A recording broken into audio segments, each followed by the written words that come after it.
జక్క వాళ్ళకి విన్సెంట్ అక్కడ phone అదాంటే battery అయిపోయింది.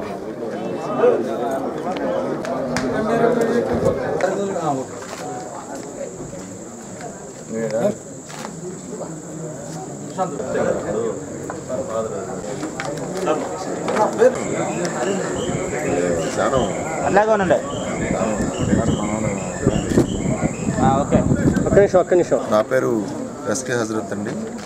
నేను కావలి తెలుగుదేశం పార్టీ ఉపాధ్యక్షుడిగా చేశాను. నా భార్య ఎస్కే దిల్షాదు. ఆ అమ్మాయి 17వ వార్డు కౌన్సిలర్గా 2004లో రాజశేఖర రెడ్డి గారి సునామీలో రైల్వే ట్రాక్ అవతల ఒకే ఒక్క తెలుగుదేశం పార్టీ కౌన్సిలర్గా గెలిచామండి. మేము గెలిచిన రోజు నుంచి పార్టీ నియమ నిబంధనలకి కట్టుబడి అన్ని రకాలుగా పార్టీకే పనిచేస్తూ వచ్చాం. ఆ రోజు నుంచి ఈ రోజు కూడా ఇన్ని సంవత్సరాలు, దాదాపు 20 సంవత్సరాల పార్టీకి పనిచేసి అరంకనం స్థలం కూడా సంపాదించుకోకుండా పార్టీకి నియమ నిబంధనలకు అనుకూలంగా కట్టుబడి పనిచేశాం.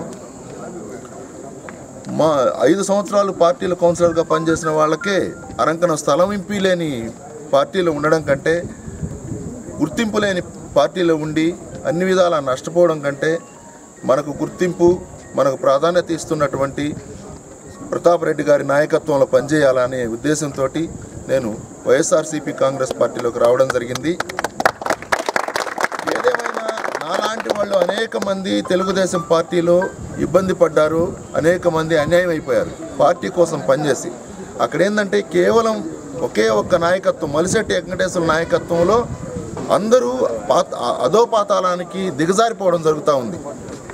పార్టీకి అయితే పనిచేస్తున్నారు, అందరూ పనిచేస్తున్నారు, క్రెడిట్ మాత్రం నాదేను, నా మనుషులు, నా వాళ్ళు, వీళ్ళంతా అనని అతను లబ్ధి పొందడం జరిగిందే కానీ మాలాంటి వాళ్ళందరిని అడ్డం పెట్టుకొని అతను పెరిగాడు.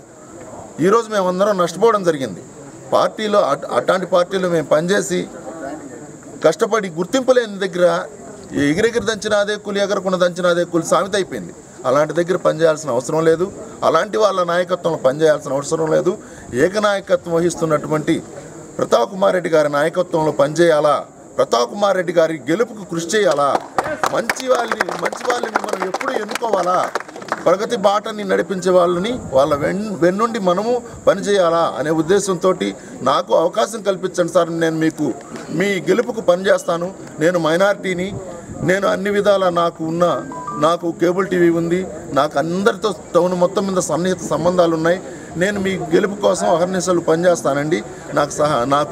మీరు నాకు తోడుగా నిలబడి నన్ను మీరు వెన్నుదండితే నేను మీ గెలుపుకి నేను నా సాయశక్తిలో కృషి చేస్తాను సార్ అని చెప్పి మాట్లాడడం జరిగింది. అదే లాలి జగన్మోహన్ రెడ్డి గారి నాయకత్వం.